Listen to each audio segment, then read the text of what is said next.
అలాంటివి జరగట్లేదు.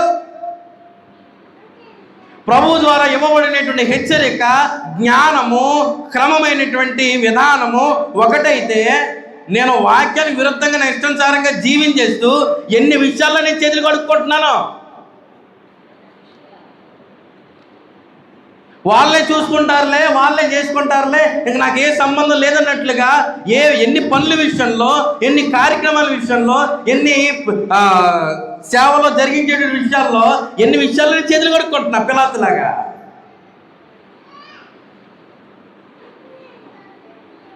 పిలాతు తప్పించుకున్నవాడేనా? ఏమండి, చేతులు కడిగేసుకున్నాడు, నిరపరాధిని అని అన్నాడు కదా, అంటే తప్పించేసుకున్నాడు పిలాతు? తప్పించుకోవాలా? తప్పించుకోవడానికి అవకాశం లేదు. శుభవచనం ఆ నోట్లోంచి వచ్చింది, శాపవచనం కూడా అదే నోట్లోంచి వచ్చింది. మరి అదేం కొంపనోరో తెలియదు, మరి ఏ రకమైనటువంటి అధిపతో తెలియదు. నీతిమంతుడిని బాగానే అన్నాడు, అప్పగించిన వాళ్ళు అసూయ చేత అప్పగించారని తెలిసినటువంటి వాడు, అన్నీ తెలిసి కొరడాలతో కొట్టించాడట. వాళ్ళకి అప్పగించినప్పుడు వాళ్ళకి వదిలేయాలి, కొరడాలతో కొట్టించి సిలువుకు వాళ్ళకి అప్పగించడం ఏంటి?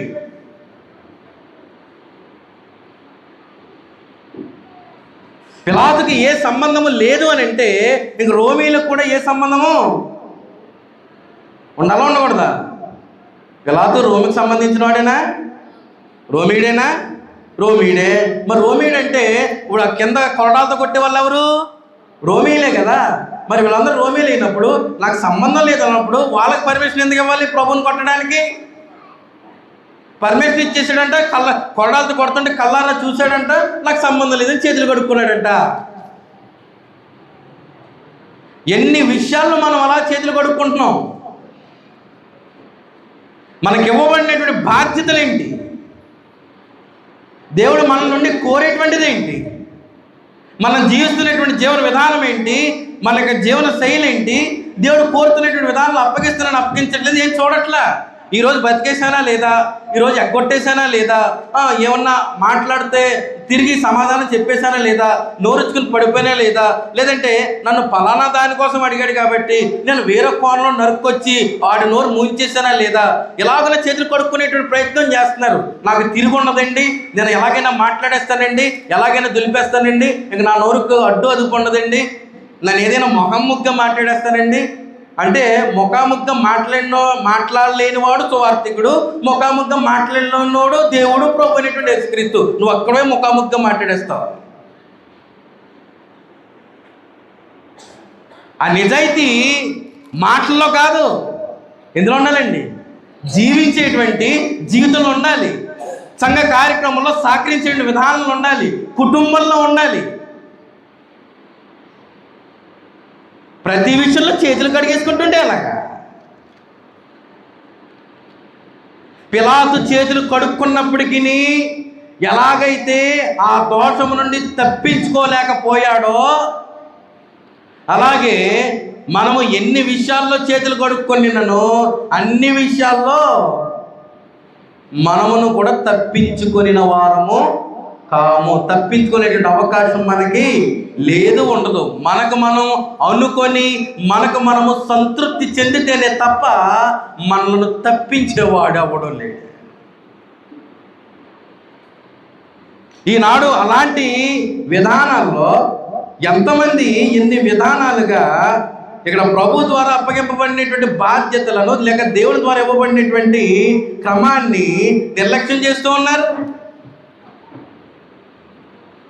మళ్ళీ చెప్తున్నా, అది సంఘపరంగా కావచ్చు, కుటుంబ పరంగా కావచ్చు, ఎన్ని విషయాల్లో చేతులు కడుక్కుంటున్నారో ఒకసారి ఆలోచన చేసుకోండి. నేను అన్ని విషయాల్లో సహకరిస్తూ ఉన్నానా లేదా ఎప్పుడైనా ఆలోచన చేసుకున్నారా? దేవుడు నాకు ఇచ్చినటువంటి ఈ దినము అది దేవుని యొక్క బహుమానం.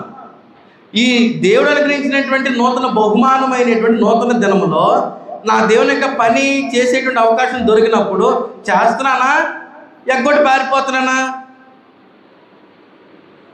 వాళ్ళే చేసుకుంటారులే, వాళ్ళే కడుక్కుంటారులే, వాళ్ళే వండుకుంటారులే. మరి మనం వెళ్ళి ఏం చేయాలి? అలాగని అందరూ అనుకుంటే ఎవరు వండుతారు, ఎవరు కడుక్కుంటారు, ఎవరు చేస్తారు, ఎవరు వచ్చి కూర్చుంటారు? ఎవరు దేవుని కార్యక్రమాన్ని ఘనకరంగా జరిగిస్తారు? నిర్లక్ష్యం. దేహం మీద, ప్రాణం మీద, భౌతికమైనటువంటి వృత్తుల మీద, భౌతికమైనటువంటి జీవితాల మీద ఉన్నటువంటి ఆసక్తి దేవుని యొక్క క్రమంలోనూ, దేవుని యొక్క సేవా నియమంలోనూ, దేవుని యొక్క పని విషయంలోనూ లేకపోవడం అనేటువంటిది చాలా దౌర్భాగ్యకరమైనటువంటి పరిస్థితి. మనసులో ఆలోచన చెప్పానుగా, వాళ్ళు వెళ్తారులే, వాళ్ళు చేసుకుంటారులే, ఏం చేస్తున్నారు అనమాట? They are washing their hands. వాళ్ళ చేతులు వాళ్ళు ఏం చేస్తున్నారు అనమాట అండి? కడుక్కుంటారు.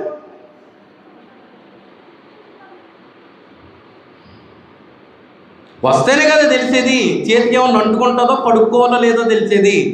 అన్నీ అనేసుకొని ఇంటికాడికి కడిగేసుకోవడం ఎందుకు? లేదా అన్నీ అనేసుకొని ఆలోచనలోనే కడిగేసుకోవడం ఎందుకు? మనకి గ్రంథం ప్రకారంగా ఆలోచన చేస్తే ఈ చేతులు కడుక్కునేటువంటి విషయంలో, అంటే నేను నిరపరాధిని, ఇక నాకు ఏ సంబంధము లేదు అని ఈ చేతులు కడుక్కునేటువంటి విషయంలో అనేకమైనటువంటి సందర్భాలు గ్రంథంలో ఉన్నాయి.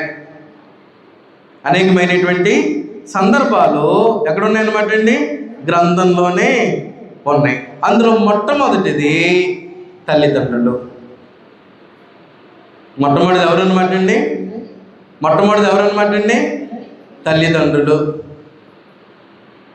యవనస్తులు అంటే బాగున్నాం, ఒక్క యవనస్తుడు కనబట్టలేదు ఇక్కడ. ప్రేమ్ కుమారు, ఇంకెవరు, జయభాస్కర్ ఉన్నాడు ఇక్కడ, మనోహర్ రెడ్డి, రాజేష్ రెడ్డి. ఇల్లు కడుగుతున్నారా బాబు? తొందరగా గిన్నెలు తోమేసి వచ్చేసిండి అమ్మ లోపలికి. మీరు జ్ఞానం కోల్పోవడం నాకు ఇష్టం లేదు. ఉన్నవాళ్ళు చూసుకుంటున్నారు అక్కడ. తల్లిదండ్రుల యొక్క బాధ్యత.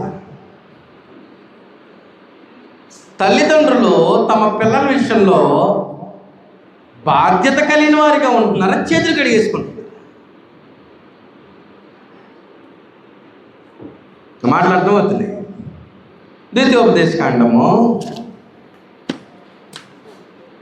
ద్వితీయోపదేశకాండము 6వ అధ్యాయము. మనం ఎప్పుడో తీసేలేకని బాగా కొత్తవి ఏమీ లేవు, కొత్త వాటి కొరకు ఆశపడకండి. 6వ అధ్యాయము 6-7 వచనం చదివితే, నేడు నేను నీకు ఆజ్ఞాపించు ఈ మాటలు నీ హృదయములో ఉండవలెను. నీవు నీ కుమారులకు వాటిని చేయాలి అభ్యసింపచేసి, నీ ఇంట కూర్చుండునప్పుడును, త్రోవను నడుచునప్పుడును, పండుకొనున్నప్పుడును, లేచినప్పుడును వాటిని గురించి మాట్లాడవలెను. సూచనగా వాటిని నీ చేతికి కట్టుకొనవలెను. అవి నీ కన్నుల నడుమ బాసికము వలె ఉండవలెను.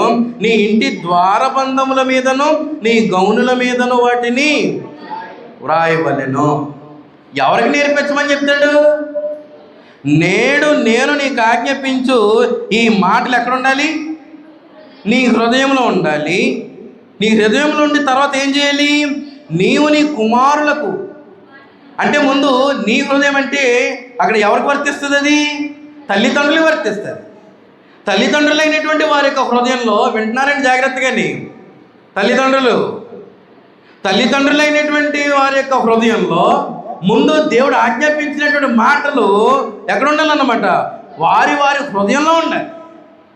వారి హృదయంలో కలిగి ఉన్నటువంటి, వారి హృదయంలో ఉంచుకున్నటువంటి దేవుని యొక్క మాటలు ఏవైతే ఉన్నావో వాటిని ఏం చేయాలంట? నీవు నీ కుమారులకు వాటిని ఏం చేయాలి? అమ్మ మాట్లాడండి. నీవు వాటిని ఏం చేయాలి? దేవుడు ఆజ్ఞాపించినట్టు మాటలను నీ కుమారుల కంటే నీ కుమారులు, కుమార్తెలు, నీ పిల్లలకు ఏం చేయమంటున్నాడు? అభ్యసింపచేసి, అంటే నేర్పించి, నువ్వు నేర్చుకొని నీ హృదయంలో వాటిని దాచుకొని, నువ్వు నేర్చుకొని హృదయంలో దాచుకున్నటువంటి దేవుడు ఆజ్ఞాపించినటువంటి మాటలను నీ పిల్లలకు నేర్పించాలి. ఎవరు ఏర్పరిచిన క్రమం ఇది? దేవుడు ఏర్పరిచినటువంటి క్రమం. నేర్పించి అభ్యసింపజేసి, నీ ఇంట కూర్చుండినప్పుడును, త్రోవను నడుచునప్పుడును, పండుకొనినప్పుడును లేచినప్పుడును వాటిని ఏం చేయాలి? వాటిని గురించి ఇప్పుడు చెప్పండి. తల్లిదండ్రులు చేతులు కడుక్కుంటున్నారా? బాధ్యత నెరవేర్చబడుతుందా? ముందు మీ హృదయంలో ఉందా ప్రకటింపబడుతున్నటువంటి దేవుని యొక్క ఆజ్ఞ? వింటున్నారా తల్లిదండ్రులు? నాకే తీరం లేదు, నా పిల్లలకి ఏం చెప్పను అనుకుంటున్నారా? నీకు తీరం లేదు సరే, నీ పిల్లలకి ఏం చెప్పను కాదు, చేతిలో తగలబెట్టే వాళ్ళ బతుకులు. నువ్వు బాగుపడకు, వాళ్ళను బాగుపడలేవు. వాళ్ళే నేర్చుకుంటారులే, వాళ్ళే చేసుకుంటారులే అనేసి ఏం చేయాలన్నమాట, శుభ్రంగా సబ్బెట్టి చేయగొడుక్కొని లేదా హ్యాండ్ వాష్ పెట్టి చేయగొడుక్కొని ఆ తర్వాత ఇంకా ఏమన్నా ఉందేమో అనుమానంతో శానిటైజర్ కూడా వేసుకొని శుభ్రంగా పిసుక్కొని నా పిల్లలు కూడా వాళ్ళే చూసుకుంటారు. నువ్వు కూర్చొని పని నువ్వు చేసుకో. దేవుడు అదేగా చెప్పాడు, నువ్వు నేర్చుకో, నీ హృదయమందు ముద్రించుకో. నెంబర్ 1, నువ్వు నేర్చుకుని హృదయమందు ముద్రించుకున్నటువంటి దేవుని యొక్క ఆజ్ఞలను నీ పిల్లలకు అభ్యసింప చెయ్యాలి. ఏ టైంలో అమ్మ మాట్లాడాలి, ఇలా వినండి, వదలను. ఏ టైంలో అభ్యసింప చేయాలి? నువ్వు నీ ఇంట కూర్చున్నప్పుడు, త్రోవను నడిచినప్పుడు, మాట్లాడాలి అందరూని, పండుకొనినప్పుడు, లేచినప్పుడు. దేవుడి యొక్క ఆజ్ఞల కొరకు ఏం చేయాలంటండి? వారితో ఏం చేయాలి? మాట్లాడవలెను. ఇది క్రమము తల్లిదండ్రుల ద్వారా పిల్లలకు జరగలేదనుకోండి, వారి పరిస్థితి ఏంటి? తల్లిదండ్రుల ద్వారా ఆ క్రమము పిల్లలకు జరగకపోతే వాళ్ళ పరిస్థితి, ఇది దేవునికి ఆజ్ఞ. నువ్వు పాటిస్తే ఆశీర్వదింపబడతావు. నువ్వు చేతులు కడుక్కున్నావు అనుకో, చేతులు కడుక్కున్నటువంటి పిల్లాత ఏమయ్యాడు? మాట్లాడండి. చేతులు కడుక్కున్నటువంటి పిల్లాత ఏమయ్యాడు? వదిలేశాడా దేవుడు పిలాతుని? లేదంటే దావీదులాగా పిలాతు నా హృదయానుసారుడు అన్నాడా? అబ్రహాములాగా నా కుమారుడని చెప్పాడా? నా స్నేహితుడని చెప్పాడా? మరి ఎవరు పిలాతు? దేవునికి అన్యాయస్తుడు. అన్నీ తెలిసి చేతులు కడుక్కున్నటువంటి అన్యాయస్తుడు. దేవుని సన్నిధికి వచ్చి దేవునికి వాక్యాన్ని విని ఇంటికి వెళ్ళిన తర్వాత నీవు నేర్చుకున్నటువంటి దేవునికి వాక్యాన్ని నీ పిల్లలకు బోధించకుండా నీ పని నువ్వు చేసుకుంటూ చేతులు కడుక్కుంటూ నువ్వు ఉన్నావంటే నువ్వు దేవుని దృష్టిలో అన్యాయస్తుడివి.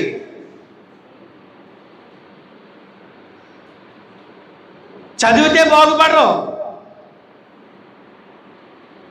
మంచి హోదాలు, మంచి డిగ్రీలు చేసిన వాళ్ళే పనికి మళ్ళీ పనులు చేసి పట్టుబడుతున్నారు. ఇప్పుడు ఆ డ్రగ్స్ విషయంలోనో, కొకైన్ విషయంలోనో, లేదంటే ఈ వ్యభిచార విషయంలోనో, లేదంటే అమ్మాయిని పాడు చేసేటువంటి విషయంలోనో, బాగా డ్రగ్స్కి ఎడిక్ట్ అయిపోయినటువంటి విషయంలోనో, తాగుబోతుల విషయంలోనో, లేదంటే ఈ స్మగ్లింగ్ అవి చేసేటువంటి విషయంలోనో బాగా చదువుకున్న వాళ్ళు. చదువేం చేసేది? చదువుకుంటే వాళ్ళే బాగుపడతారులే అనుకునేదానికి. లోకమేం చేసేది? లోకంలో ఉంటే వాళ్ళంతటా వాళ్ళే తెలుసుకుంటారు అనేదానికి. దేవుడు ఎందుకు నేర్పించమన్నాడు? దేవునికి జ్ఞానాన్ని ఎందుకు నేర్పించమన్నాడు? చేతగాక దేవునికి ఏదో రాయాలి కాబట్టి, ఏదో రాసి మన చేతులకి ఒక గ్రంథాన్ని ఇవ్వడానికి ముందుగానే జగత్తుకు పునాది వేయబడక మునిపే ఒక ప్రణాళిక సంకల్పాన్ని వేసుకున్నాడు కాబట్టి ఏదోటి గ్రంథాన్ని ఇవ్వాలి కాబట్టి రాసి పెట్టేసాడంతే. మనం పాటించవలసిన అవసరంలే. ముందు మనం చేతులు కడిగేసుకోవాలి బాధ్యతల విషయంలో. సొంత ఆలోచనలకు పోయి, సొంత ఉద్దేశాలకు పోయి పిల్లల్ని ఎలా తయారు చేస్తున్నారో తెలిసి ఈనాడు. నా పగంతా నా పిల్లలకి అంటించేయడమే. నా పగంతా ఎవరికి అంటించేయాలి? నా పిల్లలకి అంటించేయాలి. నేను కలిగి ఉన్నటువంటి పగ నా పిల్లలు కూడా కలిగి ఉండాలి. నేను కలిగి ఉన్నటువంటి భక్తి నా పిల్లలు కలిగి ఉండడం కాదు, నేను కలిగి ఉన్నటువంటి పగ నా పిల్లలు కలిగి ఉండాలి. వాళ్ళు దేవుని సన్నిధికి రాకపోయినా పర్లేదు, స్కూల్కి మాత్రం మానకుండా వెళ్ళాలి, చదువు మాత్రం మానకుండా చదవాలి. దేవుని సన్నిధికి రాకపోయినా పర్లేదు, దేవుని జ్ఞానం నేర్చుకోకపోయినా పర్లేదు కదా. ముందు లోకంలో గొప్పగా తయారు చేయండి. లోకాన్ని దృష్టిలో పెట్టుకొని మీ ఇష్టానుసారంగా మీరు ఆలోచన చేస్తూ జీవిస్తూ నడుస్తూ చేతులు కడిగేసుకోండి పిల్లల విషయంలో. ఏమనుకుంటున్నావు అసలు దేవుని యొక్క బాధ్యతను గురించి? అప్పుడు అభ్యసింప చేయమని కూర్చున్నప్పుడు, లేచినప్పుడు, నడిచినప్పుడు, పడుకున్నప్పుడు వాటికి పిల్లలకు అభ్యసింప చేయమన్నాడు, వివరించమన్నాడు అని అంటే ఇప్పుడు అది ఖండితంగా చెయ్యాలా వద్దా? ఎలా వినాలండి? నవకు చూడాలి. ఖండితంగా చెయ్యాలా వద్దా? మాట్లాడండి గట్టిగా. చెయ్యాలా వద్దా? చేస్తున్నారా? చెయ్యాలి అంటే ముందు ఆ దేవుని యొక్క జ్ఞానము మీ హృదయంలో ఉంటుందా? హృదయంలో ఉంచుకునేటువంటి జ్ఞానాన్ని మీ పిల్లలకు బోధించగలుగుతున్నారా?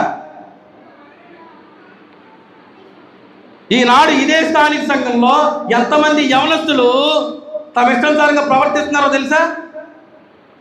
మనం పట్టించుకోం, ఏం జరుగుతుందో తెలీదు, జారిపోతున్నారు. తల్లిదండ్రులు చెప్తుంటే వాళ్ళు అనేటువంటి పదం ఏంటంటేనో, ఏం చేయమంటారండి,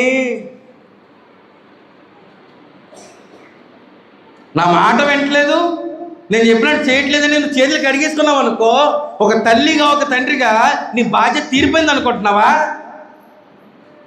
యేసుక్రీస్తుని అప్పగించేసి పిలాతు చేతులు కడుక్కుంటే పిలాతు బాధ్యత అయిపోయిందా? మాట్లాడండి, బాధ్యత అయిపోయిందా? మరి ఈ పిల్లల విషయంలో వాడు నా మాట వింటలేదు, నేను చెప్పిన దానికి వ్యతిరేకంగా చేసుకుంటూ పోతున్నాడు, వాడి ఇష్టమే చేసుకుంటూ పోతున్నాడంటే ఒక తల్లిగా తండ్రిగా నువ్వేం చేస్తున్నావు? తను నచ్చినటువంటి స్నేహితులతోటి, తనకు నచ్చినటువంటి సహవాసంలోనూ, తను నచ్చినటువంటి విధానంలోనూ జీవిస్తూ ఉంటుంటే నువ్వేం చేస్తున్నావు? తల్లిగా తండ్రిగా అభ్యసింప చేయవలసినటువంటి వాటిని అభ్యసింప చేయకపోయి క్రమమైన విధానంలో పెట్టవలసినటువంటి నీవు అక్రమంగా పోతున్నటువంటి నీ కుమారుణ్ణి, నీ కుమార్తెను వదిలేసి దైవ భయం లేకుండా వాళ్ళని చేసేసి నువ్వు చేతులు దులిపేసుకుందాం అనుకుంటున్నావేమో. చేతులు దులిపేసుకుందాం అనుకుంటున్నావేమో. పిలాతులాగా నేను చేతులు కడుక్కొని కూర్చుంటానంటే కుదరదు. ఒక తల్లిగా తండ్రిగా పిలాతుకు ఒక ఆధిపత్యం ఇవ్వబడిందంటే తల్లిదండ్రులకు కూడా ఒక బాధ్యత ఇవ్వబడింది. ఆ బాధ్యతను ఈ దేవుడు ఇచ్చినట్లుగా సక్రమంగా జరిగించాలి. అది జరిగించకుండా వాళ్ళ జీవితం వారు చూసుకుంటారులే.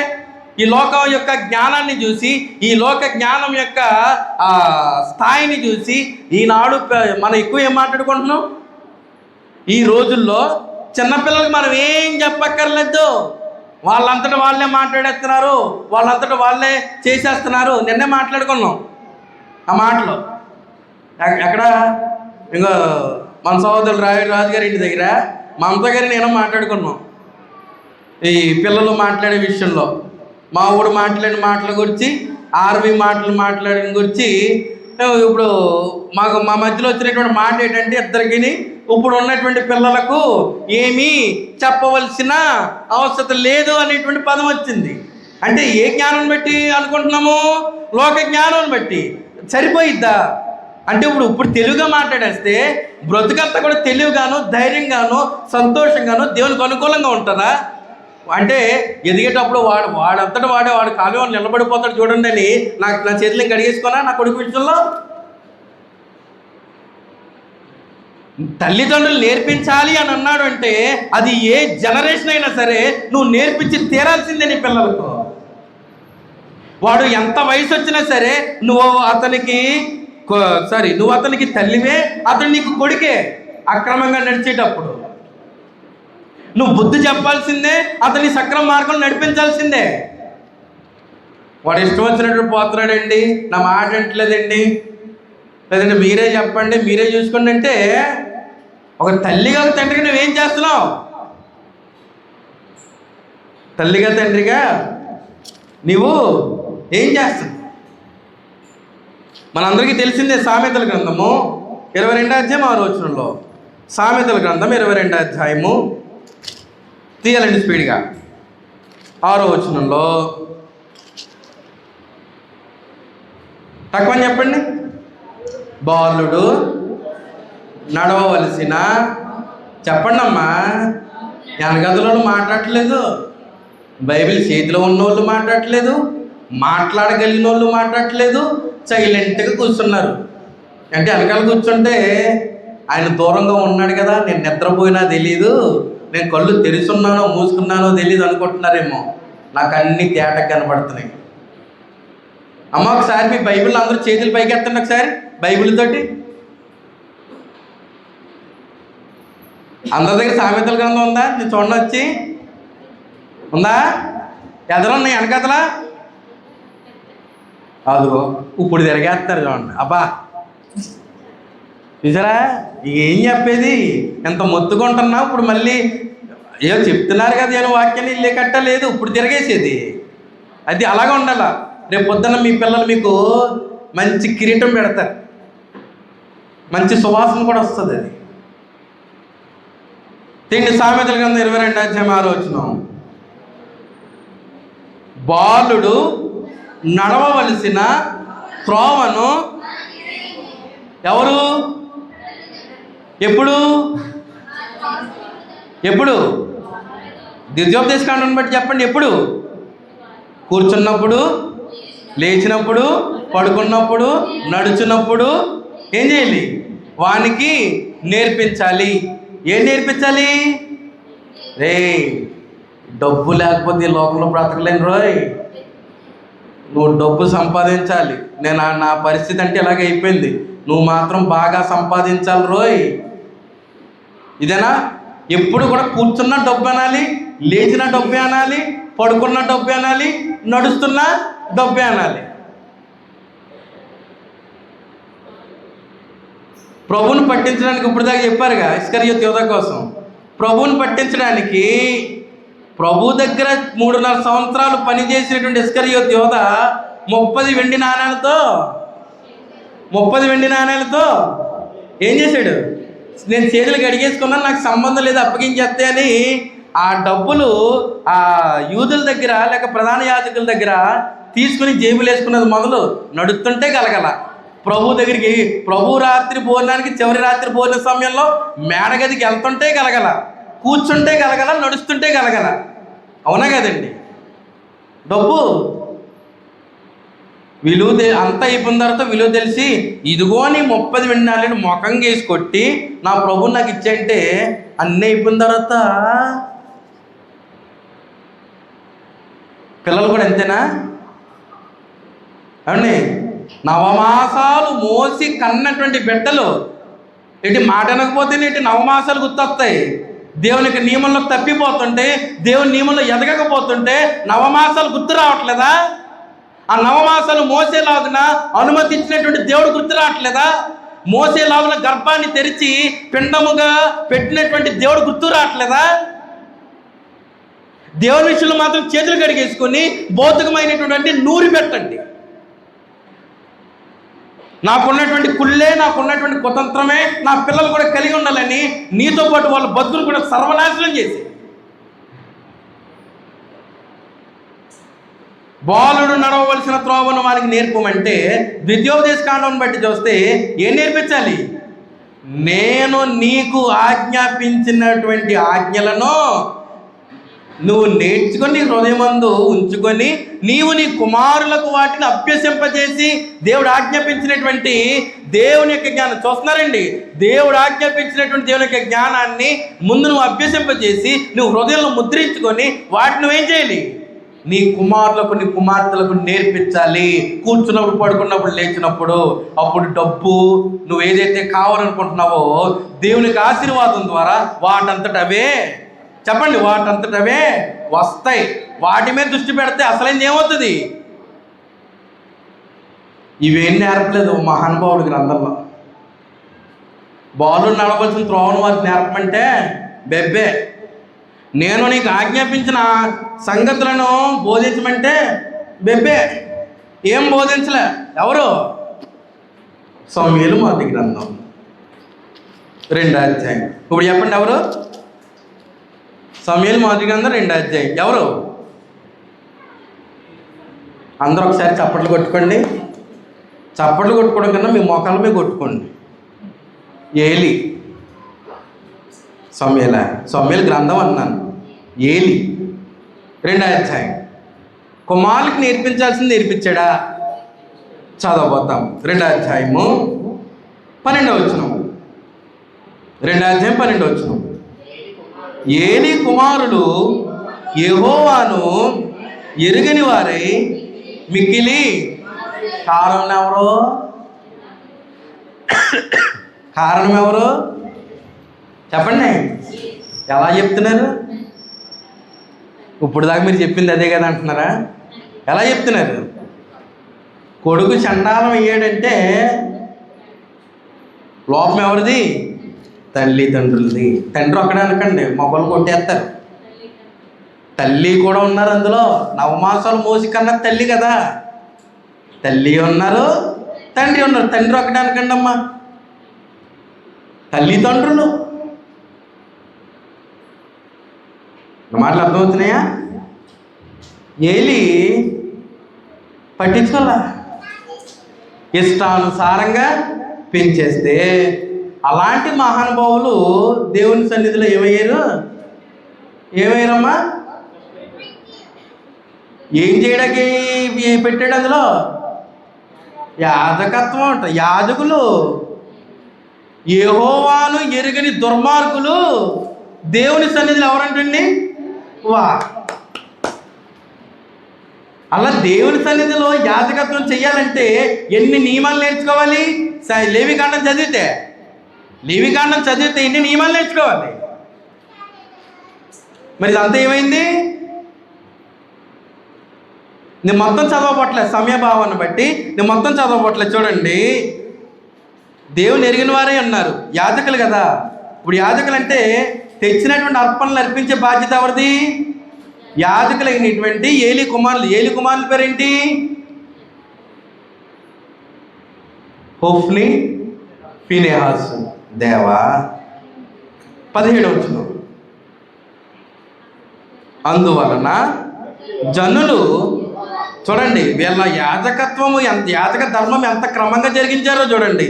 అందువలన జనులు 17 చదువుతున్నా, యెహోవాకు నైవేద్యము చేయుట యందు అసహ్యపడుటకు ఆ యవనులు, ఎవరా యవనులు? 2 కుమారులైనటువంటి హోఫ్నీ, ఫీనెహాసు. ఎవరి కుమారులు? ఏలీ కుమారులు. కారణమైరి కనుక వారి పాపము యెహోవా సన్నిధిని, జనులు అర్పణలు తెస్తారు కదా, అర్పణలు అవి తేవడానికి జనులు భయపడేలాగా చేశారు వీళ్ళు. అందరిని బెదిరించి నాకు ఇప్పుడే కావాలి, నాకు వెంటనే కావాలి, నాకు అది కావాలి. ఆ బలిపీఠం మీద శుభ్రంగా కాళ్ళనిచ్చి బలర్పించిన దాన్ని బాగా ఉడికిందని తినాలి. సరిగ్గా కాలకుండా పీక్కుని తినేశారంట. మరి అంత కరువు వాసిపోయి ఉన్నారేమో, లేదు తాగేసుకొని కూర్చున్నారు. అక్కడ ఉంటుంది మధ్యలో, ఏది సరిగ్గా జరగలేవులే. అర్పణలు తెచ్చేటువంటి వారే దేవునికి అర్పణలు అర్పించడానికి భయపడిపోయేలాగా వీళ్ళ యాజక ధర్మాన్ని ఏం చేశారు? జరిగిస్తే వారి పాపము ఎక్కడ గొప్పదైంది? యెహోవా సన్నిధిని గొప్పదాయిను. అంత వద్దండి, అదంత ఎందుకు, మనకి 22 వచ్చేసేయండి. 22 ఏలి బహు వృద్ధుడాయను. ఇక్కడి నుంచి చూడండి అమ్మా, ఇక్కడి నుంచి చూడండి, చిన్న డ్రామా నడుస్తుంది. ఇక ఆస్కార్ అవార్డు అన్నమాట. మరి మీకు అది గమనిస్తారో లేదో తెలియదు కానీ చూడండి, ఇశ్రాయేలీలకు తన కుమారులు చేసిన కార్యములన్నీ వారు ప్రత్యక్ష గుడారం యొక్క ద్వారము దగ్గరకు సేవ చేయుటకు వచ్చిన స్త్రీలతో శయనించుట అను మాట చెవిని పడగా వారిని పిలిచి ఇట్లా, నేను ఇప్పుడు ఇశ్రాయేలీలు ఎవరికి చెప్పారు? వెళ్ళి మహావృద్ధుడై ఉండి మంచం మీద ఉన్నటువంటి ఏలికి చెప్పారు. ఎవరు బాగోతాన్ని? తన కుమారులైనటువంటి యాజకులైనటువంటి హోఫ్నీ, ఫీనెహాసు యొక్క బాగోతాన్ని తండ్రి అయినటువంటి వృద్ధుడకు మంచం మీద ఉన్నటువంటి ఏలికి చెప్తే ఏమన్నాడు చూడండి ఒకసారి. ఈ జనుల ముందర మీరు చేసిన చెడ్డ కార్యములు నాకు వినబడ్డాయి. ఇలాంటి కార్యములు మీరు ఎందుకు చేస్తున్నారు? నా మాటలు అర్థమవుతున్నాయా? ఇలాంటి కార్యములు నిజమైన కోపం ఏది? నేను చెప్పండి, నిజమైన కోపమేనా అని ప్రసాద్ గారు? ఎలాగో తెలుసా? ఈ సీన్ అంతా ఎలా కనిపిస్తుంది అంటే, ఓ రాజకీయ నాయకుడు, వాడు కొడుకు రాజకీయ నాయకుడైన హోదాలో ఉంటాడు కదా, పదవిలో ఉన్నవాడు. వాడు కొడుకు ఏదో పనికిమాలిన పని చేశాడు.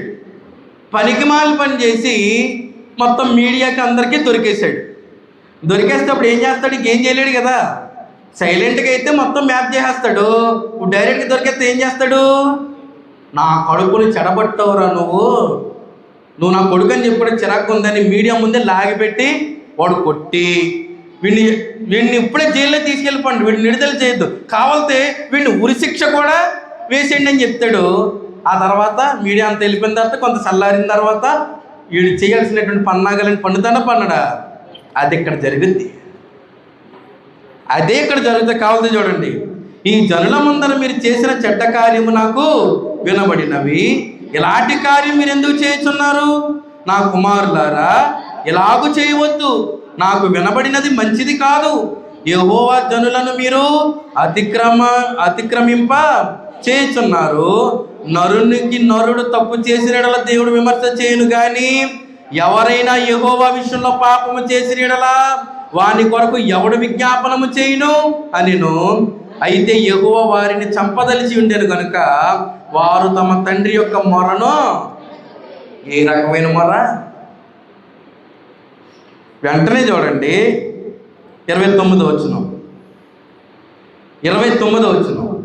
పైన ఇప్పుడు తప్పు చేసినటువంటి ఏలీ కుమారులైన హొఫ్నీ ఫీనెహాసును వాళ్ళను గట్టిగా మాట్లాడలేదా? వాళ్ళు దండించలేదా? వారికి మొరపెట్టలేదా? ఇక్కడ చూడండి ఏమంటాడా 29, నా నివాస స్థలమునకు నేను నిర్ణయించిన బలి నైవేద్యములను మీరేలా తృణీకరించున్నారు? మిమ్మను క్రొవ్వు పెట్టుకొనుటకై నా జనులకు ఇశ్రాయేలు చేయు నైవేద్యములలో శ్రేష్ఠ భాగములను పట్టుకొనుచు, అదే 12 నుండి 17 వరకు ఉన్నటువంటి భాగం, అదే శ్రేష్ఠ భాగమును పట్టుకొనుచు. ఇప్పుడు చూడండి, నాకంటే నీ కుమారులను నీవు, మరి పైనంత ఏంటది? నువ్వు దేవునికి తప్పు చేస్తున్నావు, దేవుని తప్పు చేస్తే దేవుడిని నొదలడు అన్నవాడు మళ్ళీ తర్వాత సందర్భంకి వచ్చేసరికి కుమారులను వెనకేసుకొస్తాడట. ఏమని చెప్పాడు? నీ కుమారులను నువ్వేం చేస్తున్నావు?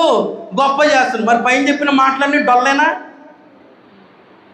పైన చెప్పిన మాటలన్నీ అంటే ఆ భయం అనేటువంటిది మొదట ఎవరిలో లేదు? ఏలీలో లేదు. కుమారులు అలా తయారయ్యారంటే ఎవరిని బట్టి?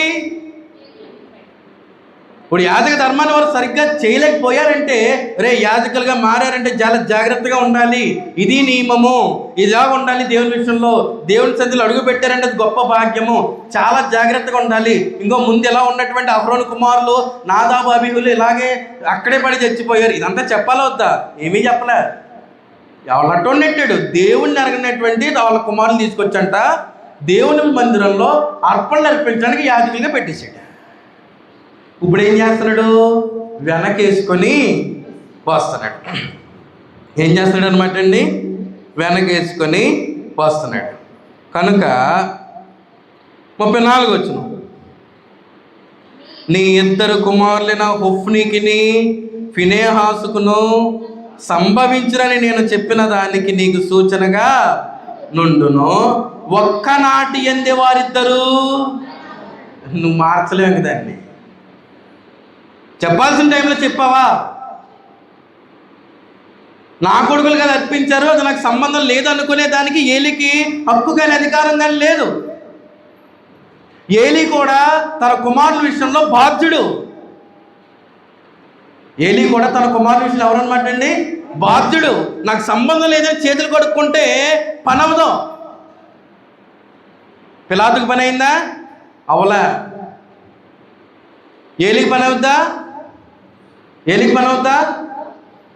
అవదా? మరి మనకి తల్లిదండ్రులుగా మనకి బోధించకుండా నేర్పించవలసినవి నేర్పించకుండా పిల్లల విషయంలో చేతులు కడుక్కుంటూ ఉంటుంటే వాళ్ళు భౌతికమైన తెలివిని చూసి నా కొడుకు అంత తెలివైనోడు, నా కూతురు ఎంత తెలివైందని ముందే మీరు భౌతికంగా గొప్పలు చెప్పేసుకుంటే మరి ఆత్మ సంబంధమైన జీవన విధాన విషయంలో మరి చేతులు కడిగేసుకున్నట్టే కదా. మీకు సంబంధం లేదనుకుంటున్నారేమో. మీ పిల్లల విషయంలో మీరే ఉత్తరవాదులు. అదేంటండి అలాగంటారు? తండ్రి ద్రాక్ష పళ్ళు తింటే పిల్లల పళ్ళు పులివి అన్నాడు కదా. పిల్లలు ద్రాక్ష పళ్ళు అంటే తల్లిదండ్రుల పళ్ళు పులివి అని చెప్పాడు కదా, మీరేంటంటే మళ్ళీ రెండు లింక్ చేస్తున్నాడంటే ఇక్కడ నేర్పించే విషయంలో లింక్ పెట్టాడు. తప్పు చేసే విషయంలో కాదు, నేర్పిస్తే వీడు ఎలా చేయడు కదా. నేర్పించకపోవడానికి గల కారణం ఎవరు? తల్లిదండ్రులు.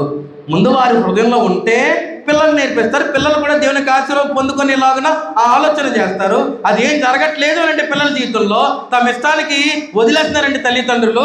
వదిలేసినటువంటి తల్లిదండ్రులదే తప్పు. నువ్వు చేతులు కడుక్కున్నా, నీ కొడుకు 10th అయినా, ఇంటర్ అయినా, డిగ్రీ అయినా, ఇంజనీరింగ్ అయినా, లేదంటే పీజీ అయినా, పిహెచ్డి అయినా, what ever it may be,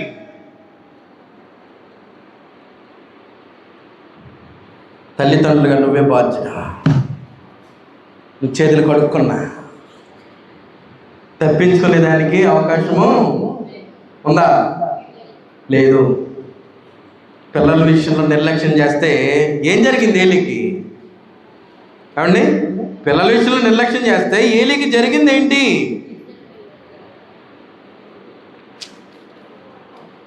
చాలా అంటే చాలా జాగ్రత్తగా ఉండాలి. కనుక ఇప్పుడు దేనికి అవకాశం లేదన్నమాట. పిలాతు, జాగ్రత్తగా వింటున్నారా? ఎలా చూడాలి లవంక? పిలాతు ప్రభు అయినటువంటి యేసుక్రీస్తు వారి విషయంలో చేతులు కడుక్కున్నట్టు తల్లిదండ్రులు తమ పిల్లల విషయంలో చేతులు కడుక్కుంటే, చెప్పండి, తల్లిదండ్రులు తమ పిల్లల విషయంలో చేతులు కడుక్కుంటే పని అవుతుందా?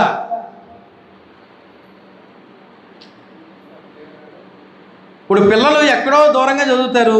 ఆ మాటలు వినండి ఒకసారి. వింటున్నారా? ప్రతిసారి వింటున్నారో అనలేకపోతున్నాను. ఎందుకు మెళ్ళ దింపుతున్నారో, ఎందుకు తలలు దింపుతున్నారో, ఎందుకు పక్క చూస్తున్నారో నాకు అర్థం కావట్లా. ఇప్పుడు పిల్లలు ఎక్కడో చదువుతారు.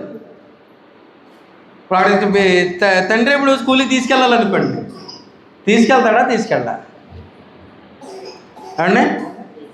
కూతురుని తీసుకెళ్ళాలి, ఎదిగిన కూతురు ఉంది, తీసుకెళ్ళా అండి? కొడుకుని తీసుకెళ్ళా ప్రార్థనకి. ఎలా చెప్తున్నారో చూసారా? ఎంత ధైర్యంగా చెప్తున్నారో చూసారా? దేవుని సన్నిధిలో తీసుకురారు అని. మరి ఆ పిల్లల పరిస్థితి ఏంటి? మీరు ఏ భ్రమలో ఉన్నారో తెలుసా? నేను కలిగి ఉన్నటువంటి భక్తి సూపర్ అనుకుంటున్నారు. ఆ భ్రమలో ఉన్న భ్రమేది. That is not a real will of God. అది నిజమైన భక్తే కాదు. నా కోసం నేను ఆలోచన చేసుకుంటే ఎలాగా? మీకు మొన్న నేను చెప్తున్నా, మళ్ళీ జ్ఞాపకం చేస్తున్నా, నా విశ్వాసం నాతోనే అంతమైపోదానికి వీలు లేదు. కనీసం నా పిల్లలకి ఇవ్వకుండా బయటకి ఏమిస్తాను?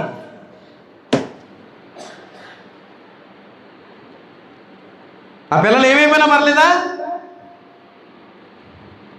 కుదరట్లేదనో, ఖాళీ లేదనో చేతులు కడిగేసుకుంటే సరిపోద్ది అనుకుంటున్నారా?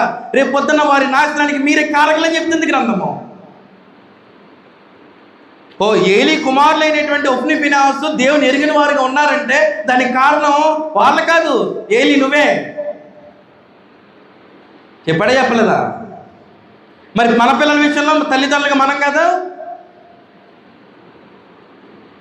అన్నీ ఒకే ఆలోచనతో ఇష్టం వచ్చినట్టు ఆలోచన చేసేకండి. నేను మధ్యలో స్కిప్ అయిపోతున్నా. అర్థమైంది? అర్థం కాలేదా? యేసుక్రీస్తు విషయంలో పిలాతు ఎలాగైతే చేతులు కడుక్కున్నా ఆ నేరాన్ని తప్పించుకోలేకపోయాడు ఆ ప్రభావం నుండి. తల్లిదండ్రులు కూడా తమ పిల్లల విషయంలో చేతులు కడుక్కుంటే పని అవ్వదు. తల్లిదండ్రులు తమ పిల్లల విషయంలో ఏం కడుక్కోకూడదు? చేతులు. అన్నం తిరిగి కడుక్కోండి, పిల్లల విషయంలో కడిగేసుకోకండి, దొంగ పెట్టేస్తారు. మాటలు అర్థమవుతుంది? అర్థం కావట్లేదా? కొంతమందికి ఎక్కువ, కొంతమందికి ఏం చేయు ఎక్కువ. ఎందుకంటే నా బతుకు నాదే. ఇప్పుడు ఎన్ని వింటే ఇప్పుడు నా చెడు అలవాట్లు, దురలవాట్లు అన్నీ కూడా నేను వదిలేసుకోవాలి కనుక ఎందుకు వచ్చింది గొడవ ఏంటో అవన్నీ నాకంటే పడుతుంటాయి. మీరు పిల్లలు ఎలా మార్చుకునేది? నేను ఫైనల్ పాయింట్కి వెళ్తున్నా. మధ్యలో సంఘ పెద్దలు ఉన్నారు, వాళ్ళు టచ్ చేయట్లే. ఎందుకు చెప్పండి? అది వెరీ గుడ్. మనకు లేరుగా ఎవరో సంఘ పెద్దలు, మనకు లేరుగా కనుక అది మనం ముట్టుకోవాల్సిన అవసరం అది ఆలోచన చేసి పెట్టాం, కానీ దాంతో పని లేదని నాకు అర్థమైపోయింది. ఎందుకంటే టైం కూడా అయిపోతుంది కాబట్టి ఇంకా ఒక అరగంట ఉంది అంతే మిమ్మల్ని వదిలేసేదానికి. సమోసా అది సరిపోయిందా? నేను చెప్పండి, సరిపోయిందా సరిపోలేదా?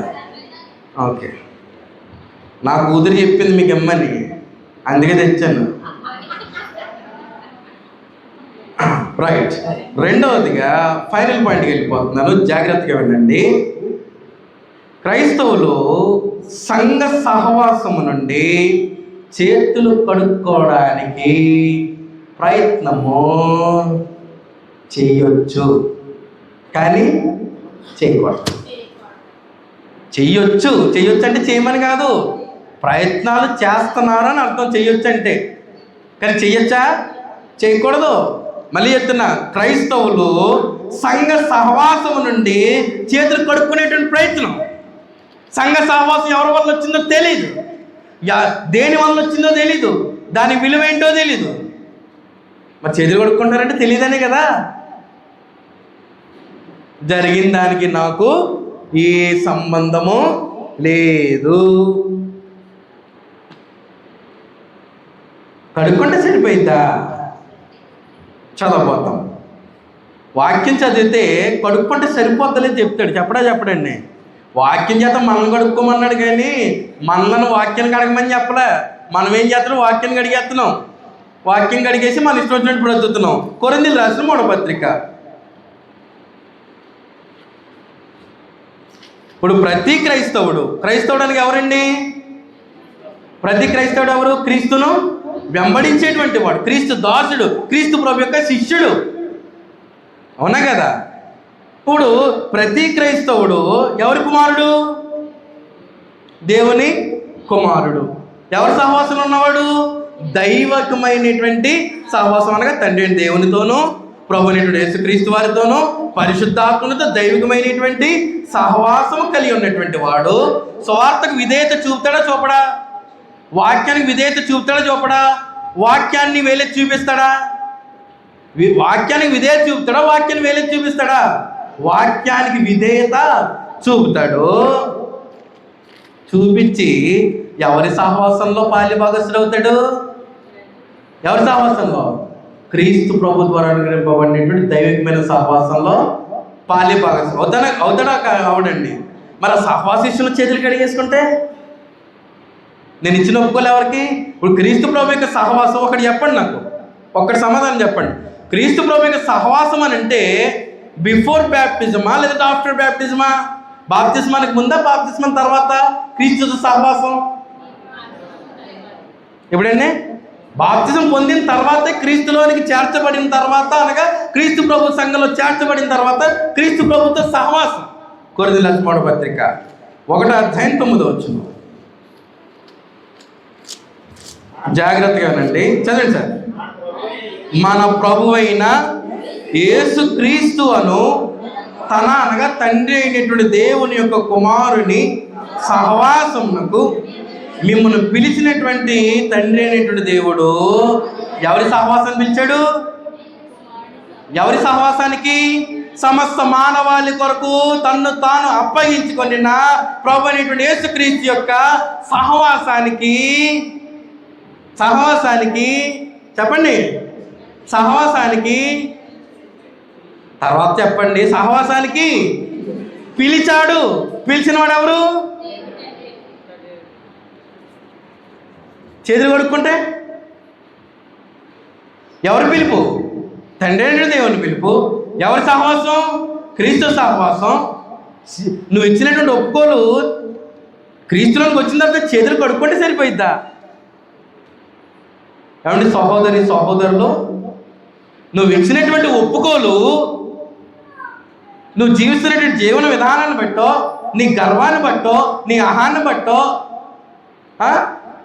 లేదంటే నీ దురాశను బట్టో, నీ దుర్మార్గతను బట్టో క్రీస్తుకి సహవాసం నుండి నువ్వు చేతులు కడుక్కుంటే సరిపోయిద్దా? దేవుడు నువ్వు చేతులు కడుక్కున్నటువంటి దాన్ని పరిగణన తీసుకుంటాడా? నువ్వు ఇచ్చిన ఒప్పుకోలు పరిగణన తీసుకుంటాడా? ఇచ్చినటువంటి ఒప్పుకోలు ఇట్ ఈజ్ ఎటర్నల్. ఇచ్చినటువంటి ఒప్పుకోలు ఎలాంటిది అనమాట అండి? శాశ్వతమైనటువంటిది. నువ్వు మధ్యలో చేతులు కడుక్కుంటావో, మూతి కడుక్కుంటావో, ఏం కడుక్కుంటావో నీ ఇష్టం, అది లెక్కల్లో చేర్చబడవు. కానీ మనం ఏమనుకుంటాం, ఈ మధ్యలో చేలేడిని దులిపేసుకుంటే గొడవ దులిపోద్దని అనుకుంటాం. కానీ జవాబుదారులు మనం ఎవరమండి? జవాబుదారులు. లెక్క అప్పగించవలసినటువంటి వారు, బాధ్యత ఇవ్వబడినటువంటి వారు, బాధ్యత పొందినటువంటి వారు, ఆ బాధ్యత విషయంలో ఒళ్ళు దగ్గర పెట్టుకొని బ్రతకవలసినటువంటి వారు. అలాంటి క్రీస్తు ప్రభు యొక్క సహవాసము, అలాంటి మహోన్నతుడైనటువంటి దేవుని యొక్క పిలుపు విషయంలో ఏంటంటే చేతులు కడుక్కుంటావా? మన ప్రభువైన యేసు క్రీస్తును తన కుమారుని సహవాసమునకు మిమ్మును పిలిచినటువంటి దేవుడు ఎలాంటి వాడు?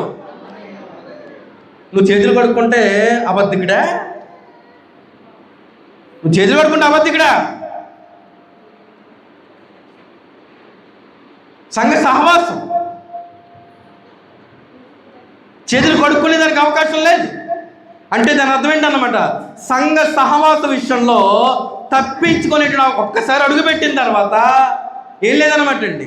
చెప్పండి, ఒక్కసారి అడుగుపెట్టిన తర్వాత సంఘ సహవాస విషయంలో తప్పించుకునేదానికి అవకాశము లేదు. ఎబ్రీ పత్రికలో మాట్లాడుతాడు, ఒక్కసారి వెలిగింపబడిన తర్వాత మళ్ళీ బాహాటముగా తప్పులు చేసేసి ప్రభుని శిలువకు అప్పగించే ప్రయత్నం చేస్తే మళ్ళీ రాడు. ఒకసారి చేసిన గొప్ప కార్యం చాలదండి, ఈ మహానుభావుడి కోసం మళ్ళీ 10 సార్లు వస్తాడు మళ్ళీ పైనుంచి. జీవితాలు మార్చుకోవడానికి ఒక్క కార్యం సరిపోదండి. అలా మన జీవితమే బ్రతుకున్నంత కాలమే ఆయనకి రుణం తీర్చుకునడానికి సరిపోదని గ్రంథం చెప్తా ఉంటుంటే మళ్ళీ తప్పులు చేసినట్టే మళ్ళీ వచ్చేస్తాడు అనుకుంటున్నారట. సొంత ఆలోచనతో బ్రతికేయడమే ఇంకా అలాగా.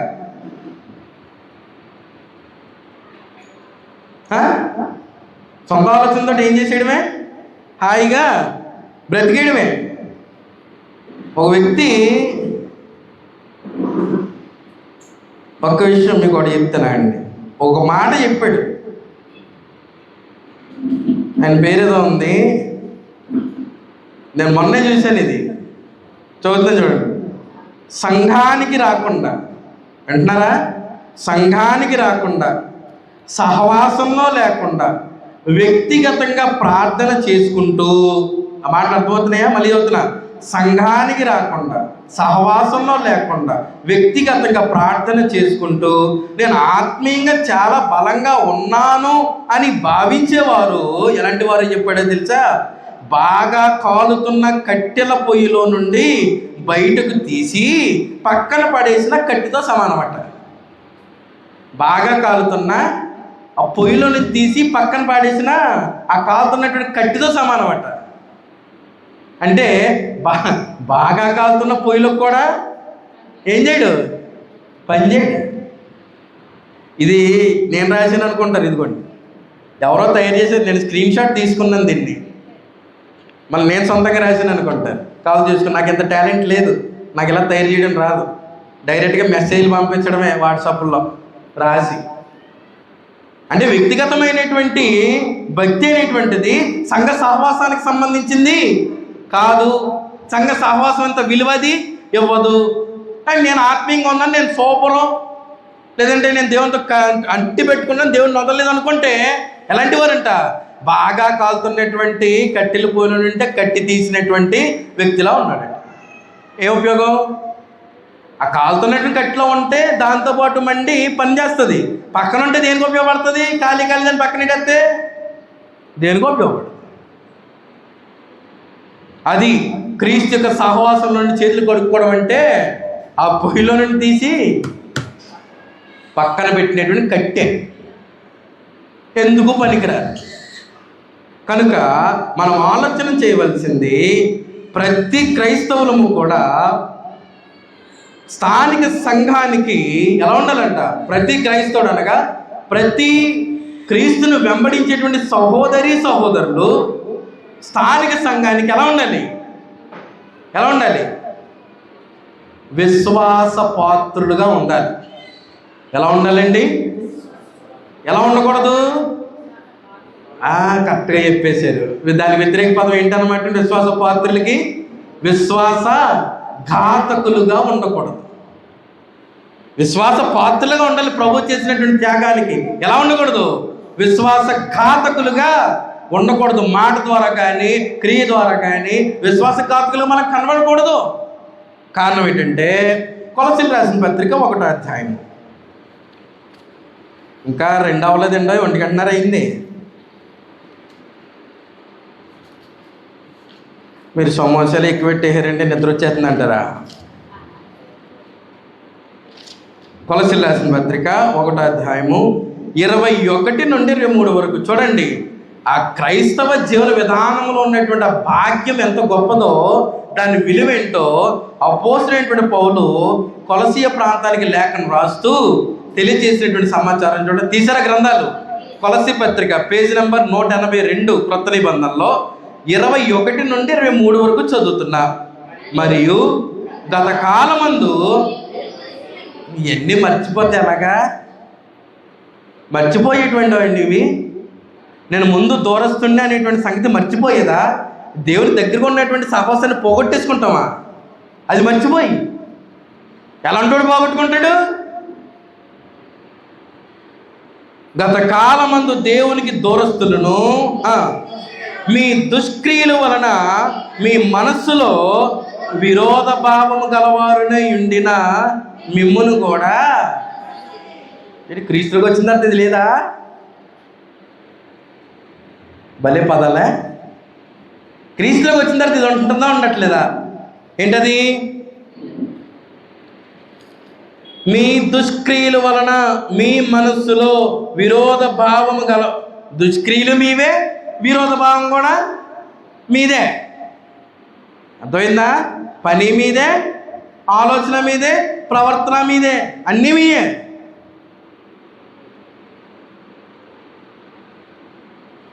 తర్వాత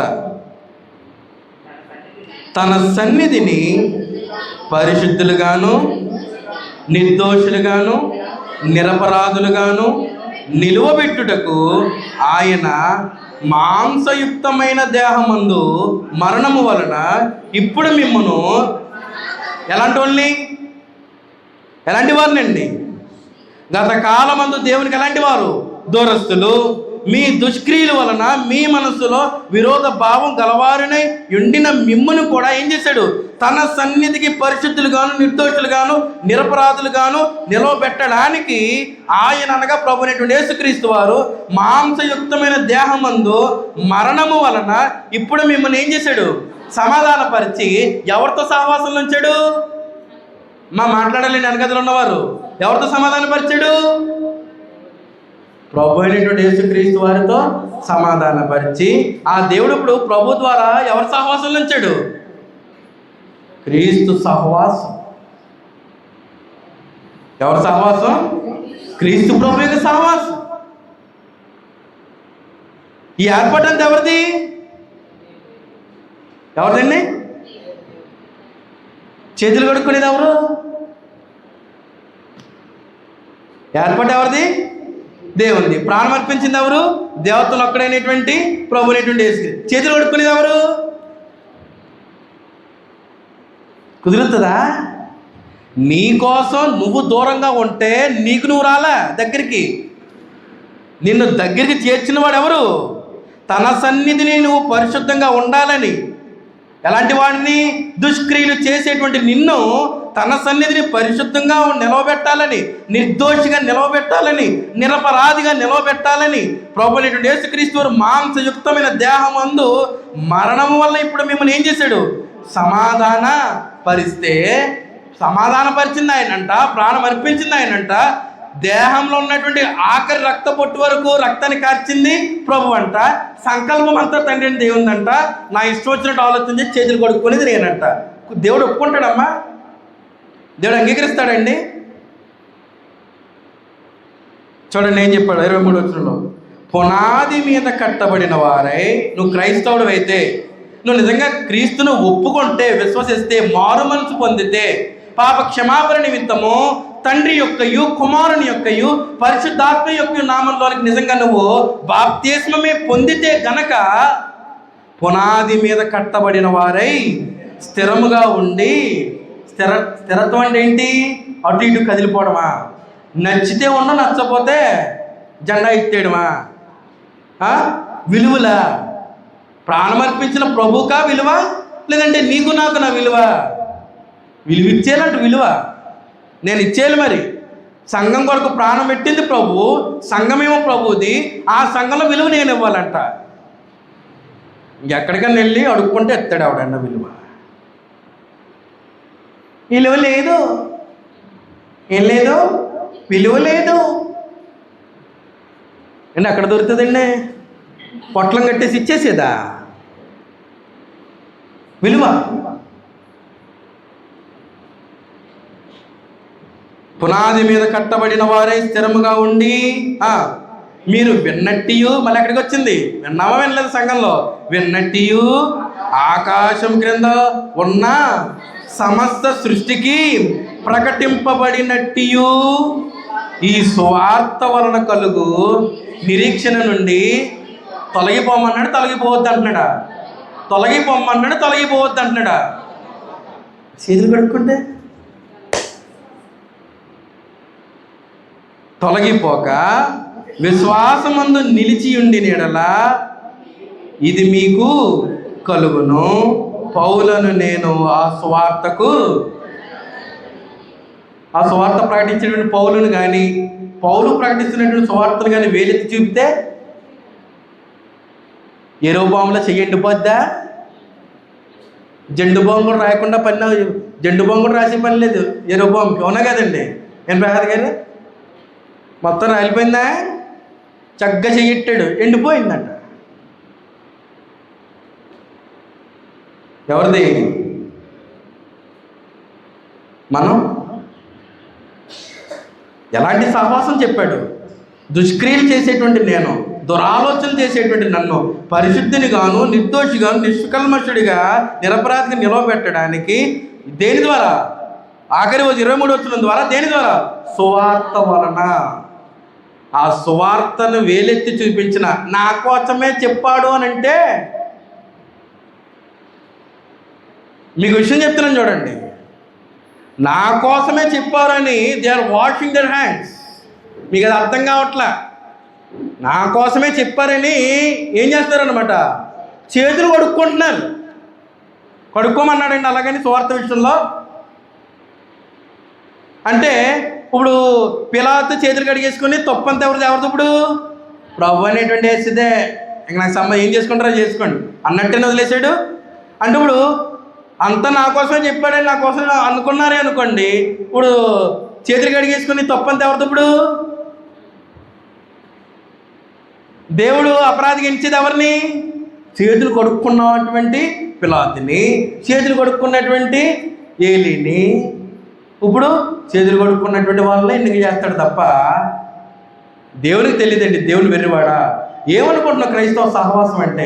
క్రీస్తు వారు అనుగ్రహింపబడిన సహవాసం అంటే ఏమనుకుంటున్నావు? అది ఏ స్థాయిలో ఆలోచన చేస్తున్నావు? ఏ విధానంలో ఆలోచన చేస్తున్నావు? ఏమనుకుంటున్నావు అసలు క్రీస్తు ప్రభు సంఘం అంటే? ఈ సువార్త వలన కలుగు నిరీక్షణ నుండి ఏం చెబుతుంటున్నాడు? తొలగిపోకుండా విశ్వాసమందు నిలిచి ఉండి నీడలా ఇది మీకు కలుగును. కాకపోతే పునాది మీద స్థిరంగా ఉండాలి. నేను పునాది మీద ఉన్నాను, నా వల్ల కాదు. పునాది మీద ఉంటే నాకు విలువ లేదు. ఇది మీకు కలుగుతుందా? అది మీకు కలుగుతుందా? కలగదు. హెబ్రీయులకు రాసిన పత్రిక 3వ అధ్యాయము 14వ వచనంలో, హెబ్రీయులకు రాసిన పత్రిక 3వ అధ్యాయం 14వ వచనంలో ఇంతలా చెప్పిన తర్వాత కూడా అసలు ఎలా అర్థం చేసుకుంటారండి? చూడండి, ఈ వచనం చదవండి. నాకైతే నిజంగా ఈ వచనం చదువుతుంటే ఇంటి దగ్గర ప్రిపేర్ అయ్యేటప్పుడు ఆశ్చర్యం వేసింది. నీకు ఏం నేర్చుకున్నట్టు జ్ఞానాన్ని చదువు. నేడు మీరాయన శబ్దము విని నీడల కోపము పుట్టించినప్పటి వలె మీ హృదయములను కఠినపరచుకొనకూడని ఆయన. హృదయం కఠినపరుచుకోమన్నాడు వద్దన్నాడా? కఠినపరచు కొనకుడి. కఠినపరుచుకోవద్దని చెప్తే నేను కఠినపరుచుకుంటాను, నా వల్ల కాదు.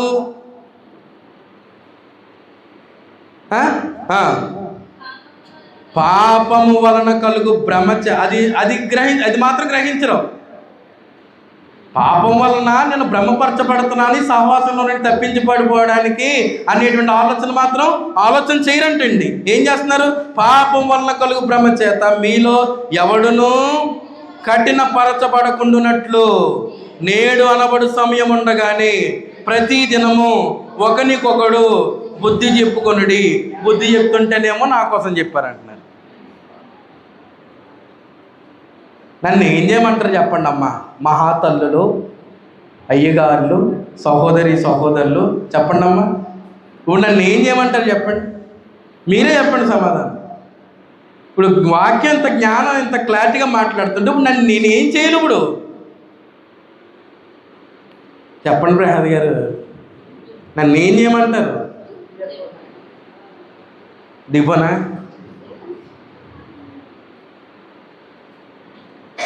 పాపము వలన కలుగు భ్రమ చేత ఈ విషయంలో కూడా జాగ్రత్తగా ఉన్నాడు. అపవాది కూడా తిరుగుతాడు. క్రైస్తవుడు అయినటువంటి వాడిని కూడా వాడు పాపము ద్వారా మిమ్మల్ని భ్రమ పెడతాడు.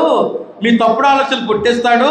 ఆ తప్పుడు ఆలోచనలు అవకాశం ఇస్తే గనక నీ హృదయం కఠినపరచబడుతుంది. హృదయంలో ఉండవలసిన దేవుని జ్ఞానం మొత్తం చెరిపేస్తాడు. మొత్తం వాడు బోటును చెరిపినట్టు. జాగ్రత్తగా ఉంటే దేవుడు ఎప్పుడో జ్ఞానం ద్వారా తెలియజేయలేదా? పేతురు కూడా ఏం చెప్పాడు? గర్జించు సింహం వల్ల ఎవరిని మింగుదలని కూడా ఉంటాడని చెప్పాడా? అన్ని తెలిసి కూడా ఇది అక్కడ కూడా ఇది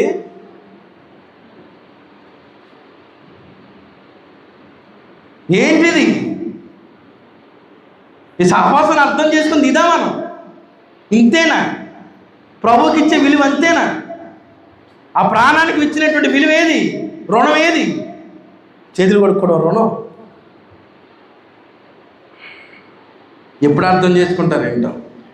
ఏలయనగా ప్రతిదినం ఒకరికొకడు బుద్ధి చెప్పుకున్నాడు. ఏలయనగా మొదటి నుండి మనకున్న దృఢ విశ్వాసము అంతము మట్టుకు గట్టిగా చేపట్టిన ఎడలనే క్రీస్తులో చేతులు కొడుకుంటే నేను ఇంటి దగ్గర చేసుకుంటున్నాను, నేను నా సొంతంగా ప్రార్థన చేసుకుంటున్నాను, కుదురుతుందా? చెప్పండి అమ్మా. నేను వాక్యం అడుగుతున్నాను, నేనేదో మిమ్మల్ని బలవంత పెడుతున్నట్టు అన్ని చెల్లు అడిగించుకుంటున్నారేంటి?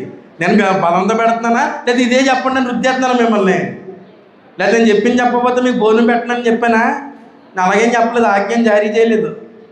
ఇవనండి అయిపోయింది కదా, ఇంకొక 5 నిమిషాలు 5 నిమిషాలు వదిలేస్తాను. ఏం చెప్పేశాడు? మొదటి నుండి మనకున్న దృఢ విశ్వాసము ఏం చేయాలంట? అంతము మట్టుకు గట్టిగా. అమ్మా నేను రాత్రి నేర్చుకున్నాం, బైబిల్ క్లాస్లో నేర్చుకున్నామా? మొదట ఉన్నటువంటి విశ్వాసము అంతకంతకు వాక్యం వినే కొద్ది ఏమవ్వాలి? వృద్ధి చెందాలి. వృద్ధి చెందాలంటే ఆ మొదట ఉన్నటువంటి విశ్వాసం నాకు ఎన్ని జోడించబడాలి? ఎన్ని లక్షణాలు? విశ్వాసం కలిగితే 8, విశ్వాసానికి ఎన్ని జోడించబడాలి? 7. ఏంటవి? సద్గుణము, జ్ఞానము, ఆశా నిగ్రహము, సహనము, భక్తి, సహోదర ప్రేమ, దయ అనగా క్రీస్తు ప్రేమ. నువ్వు వాక్యాన్ని విని అర్థం చేసుకుంటే, విశ్వాసం గట్టిగా చేపడితే అంతము మట్టుకు వృద్ధి అయ్యేటువంటి విధానం ఇది. మధ్యలో చేతులు కడుక్కుంటే ఎవరు నిరపరాధి? ఎవరు దోషి? అంతము మట్టుకు చేపట్టి నీడలనే క్రీస్తులు ఏమై ఉంటాము? పాలివారై ఉంటాము. లేకపోతే లాస్ట్ అండ్ ఫైనల్ ప్రభు అయినటువంటి యేసుక్రీస్తు వారి యొక్క అసలైన దెబ్బ తీసుకోకుండా ముగించేస్తే బాగుంటుందా? క్లోజింగ్ ఆయనతో అయితేనే బాగుంటుంది. ఎవరితోటి? ప్రభు మాటలతో, ప్రభు సమాధానం. మత్తయి సువార్త 24వ అధ్యాయం. మత్తయి సువార్త 24వ అధ్యాయం 45 నుండి. ఇది తెలుసు కదా, యెరూషలేము యొక్క నాశనం కోసం మాట్లాడాడు 24వ అధ్యాయంలో. తెలుసా తెలియదండి? యెరూషలేము యొక్క నాశనము, ప్రభు యొక్క రాకడ, ప్రభు రాకడ కొరకు ఎలా సిద్ధపడాలి, దేనితో సిద్ధపడాలి అనేటువంటి దాని గురించిన సమాచారం. అర్థమైందండి ఈ అధ్యాయం అంతా కూడా. అయితే 45 నుంచి మొత్తం చదవట్లేదులేండి, మిమ్మల్ని ఇబ్బంది పెట్టను. ఇంకా అందరి మొక్కలు వాడిపోయినాయి. అది పాట ఏదో ఉంటుంది కదా, గడ్డి వలే యజమానుడు తన ఇంటి వారికి తగిన వేళ అన్నము పెట్టుటకు వారిపైన ఉంచిన నమ్మకమైన వాడును బుద్ధిమంతుడైన దాసుడెవడు? మధ్యలో చేతులు కొడుకున్నవాడా? సమాధానం చెప్పండి. నమ్మకమైన దాసుడెవడు? నా భక్తి నాదేని ఒలకబోసేసే వల్ల సంఘ సహవాసం నుండి పోకుండా గట్టిగా చేపట్టేవారా? ఎవరు? యజమానుడు వచ్చినప్పుడు ఏ దాసుడు ఇలాగూ చేచుండుట అతడు కనుగొనునో ఆ దాసుడు ధన్యుడు. అంటే సిద్ధపడినవాడు, రాకడ కొరకు సిద్ధపడినవాడు. అంటే 36 వచనంలో చెప్పేశాడు చూడండి. ఆ దినము గుర్చి ఆ గడియను గుర్చి తండ్రి మాత్రమే ఎరుగును, కానీ ఏ మనుషుడైనను పరలోకమందలి దూతలైనను కుమారుడైనను ఎరుగడు. 42 వచనం, ఏ దినమున మీ ప్రభు వచ్చునో మీకు తెలియదు. 44, మీరు అనుకొనని గడియలో మనుష్య కుమారుడు వచ్చును కనుక సిద్ధంగా ఉండమని చెప్పాడే లేదా? ఆ సిద్ధపడిన దాని కొరకు మాట్లాడుతున్నాడు. సిద్ధపడిన వాడు ధన్యుడు. సిద్ధపడిన వాడు, చేతులు కొడుక్కునేవాడు, నాకే సంబంధం లేదు, మీరే, నేను నిరపరాధిని అని అనేసుకొని మిగతా వాళ్ళ మీద నేరం నెట్టేసేవాడు. అర్థమవుతుంది రమేష్ గారు, జానుబాబు గారు?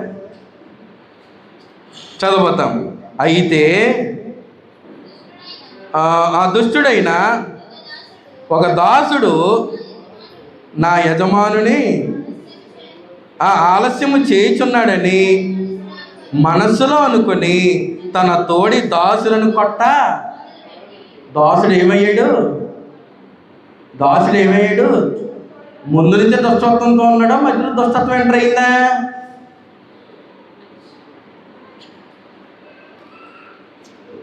మధ్యలో ఎంటర్ అవుతుంది, స్టార్టింగ్లో ఉండవయ్యి. అర్థమైందండి? స్టార్టింగ్లో దుష్టుడిగా ఉన్నటువంటి వాడు అసలు ప్రభుత్వంలో ఉండడు. ప్రసాద్ గారు, మరి స్టార్టింగ్ దుష్టుడిగా ఉన్నాడు, ప్రభుత్వం ఎందుకు ఉంటాడు? మధ్యలో ఎంటర్ అవుతాయి. స్టార్టింగ్ నుంచి దుష్టుడిగా ఉన్నవాడు ప్రభుని సిలువ ఎడుతాడు తప్ప ప్రభుత్వం ఉంటాడా? ప్రభు కొరకు సిద్ధపడతాడా? మధ్యలో జరిగినటువంటి మార్పు ఇది. ఒప్పుకొని అన్నీ చేసి ఈ మధ్యలో పట్టిలు కొట్టేసినటువంటి జీవితం.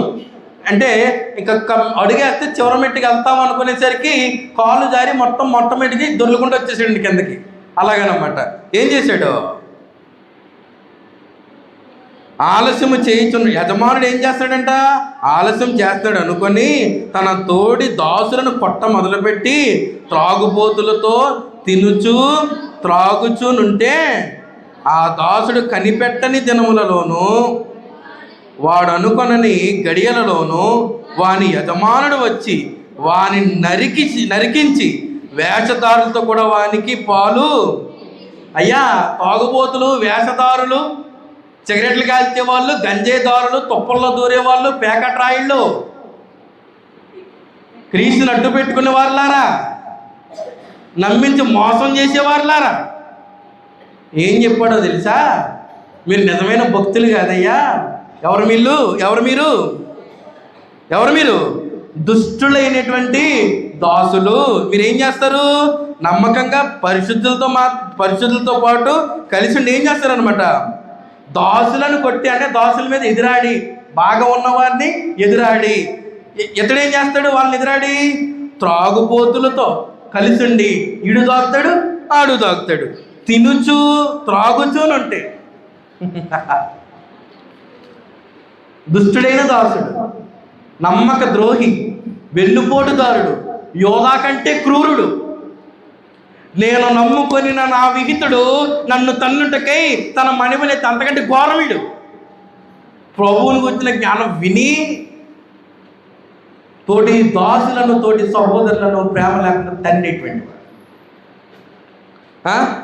త్రాగుబోతులతో త్రాగుచునుంటే ఆ దాసుడు కనిపెట్టని దినములలో, ఎవరికి తెలిసి ఎప్పుడు వస్తాడో చెప్పొస్తాడు యజమానుడు. అప్పగించిన తర్వాత నేను చెప్పిన పని చేశాడా లేదని గమనించడానికి సడన్గా దిగుతాడు యజమానుడు. కనిపెట్టని దినములలోనూ వాడు అనుకొనని గడియలోనూ వాని యజమానుడు వచ్చి వాడు చేసినటువంటి పని చూసి, నేను వీడు తాగాడు, దుస్తులతో కలిసి ఉన్నాడు, తాగేసి తిరుగుతున్నాడు, పనికిమాలిన పని చేస్తున్నాడు, ఎవరికీ తెలియకుండా వెళ్ళి సిగరెట్లు కాల్ చేస్తున్నాడు. ఆ తొప్పలు ఈ తొప్పల్లో ఎవడో చూడట్లేదు కదా అనుకుంటున్నాడు. ఒకవేళ ఎవడైనా కనబడ్డాడు అని అనుకుంటే ఈడేం పీకితాడులే కదని వాడు ముందే కాల్ చేస్తాడు. తోటి సహోదరుడు ముందో లేదంటే తోటి యవనస్తుడి ముందో తాగేస్తాడు. తెగించారండి. ఇవన్నీ చేసేసి చక్కగా వాళ్ళ పని వాళ్ళు చేసుకుంటారు. ఈ లోపల యజమానుడు వచ్చాడు. వచ్చి ఏం చేశాడంట, వానిని నరికించి వేషధారులతో కూడా వానికి పాలు లేకుండా వేషధారులతో కూడా వానికి పాలు నియమించును. అక్కడ ఏడ్పును. వేషధారులు ఎక్కడ ఉంటారు? వేషధారులతో పాలు ఎక్కడ? మరి బూస్ట్ కలుపుతాడో, హార్లిక్స్ కలుపుతాడో, మరి ఆడవాళ్ళకి ఉమెన్ హార్లిక్స్ కలుపుతాడో, మరి బలంగా ఉండాలిగా, బలంగా ఉండాలి కదా. అక్కడ కూడా ఎక్కడ? అక్కడ ఏడ్పును పండ్లు కొరుకుటయు. అక్కడ బాగా పోగేసుకున్న పాలు పౌడర్ అయ్యి బాగా ఇస్తాడు. న్యూట్రీ పౌడర్లో, ఎముకలు బాగా బలంగా ఉండే పౌడర్లో. ఎందుకంటే పళ్ళు బాగా కొరకాలి కదా. వీక్గా ఉంటే ఏమవుతాయి? పళ్ళు రాలిపోతాయి. అందుకే ఉమెన్ హార్లిక్స్లు బలంగా ఉండేటువంటి న్యూట్రీ పౌడర్లు గట్ట బాగా తాగారనుకో పళ్ళు బాగా పటపట్లాడిస్తాయి బాగుంటుంది. ఎందుకంటే ఇక్కడ ఏం చేస్తాం, మరి తాగేసి దొరుకుతుంటే పళ్ళు ఇలా కొరికితే కూడా ఓపుకుండదు. అలా ఇలా పెట్టుకున్న మొత్తం అలా పడిపోద్ది.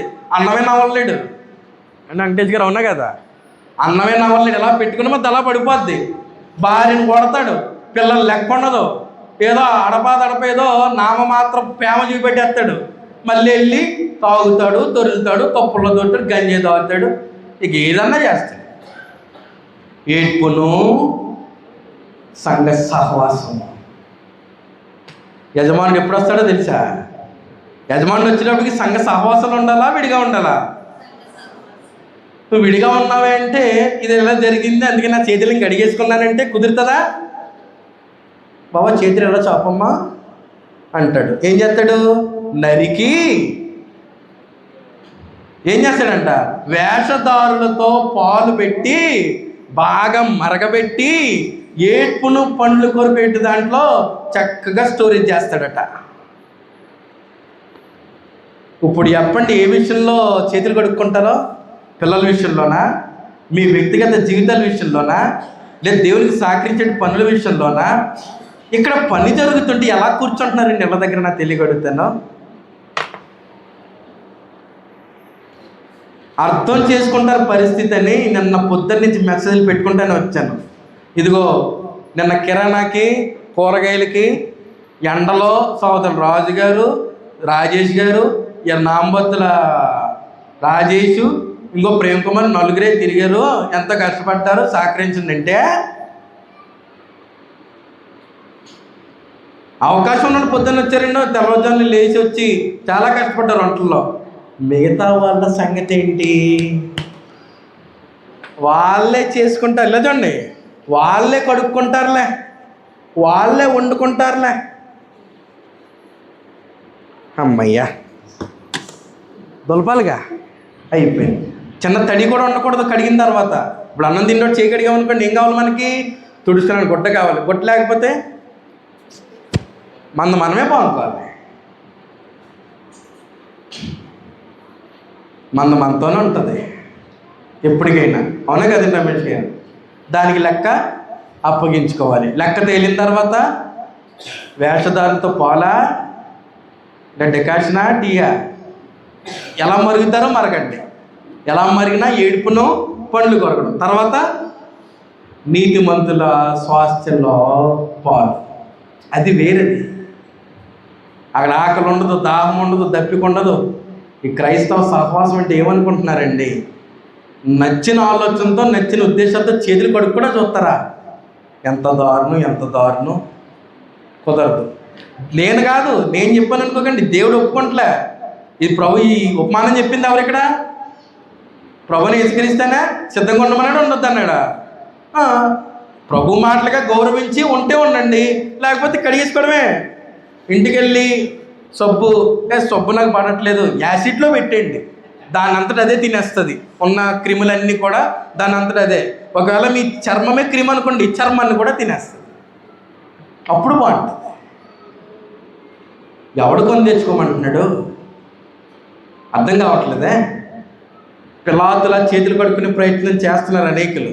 ఒకసారి ఆలోచన చేసుకోండి మీకు మీరుగా. మీ పిల్లలకి అదే నేర్పుతున్నారు, యవనస్తులుగా వాళ్ళు అలాగే తయారవుతున్నారు.